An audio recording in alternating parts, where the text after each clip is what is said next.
أعوذ بالله من الشيطان الرجيم. بسم الله الرحمن الرحيم.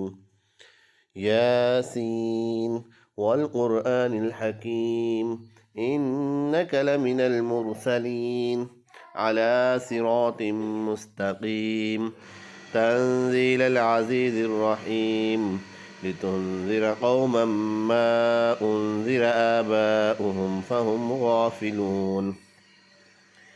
لقد حق القول على أكثرهم فهم لا يؤمنون.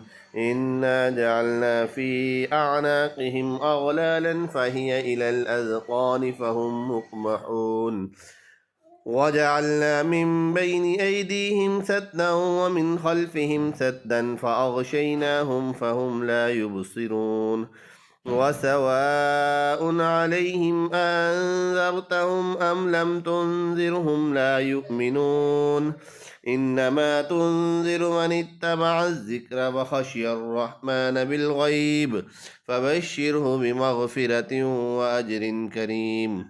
إنا نحن نحيي الموتى ونكتب ما قدموا وآثارهم، وكل شيء أحصيناه في إمام مبين.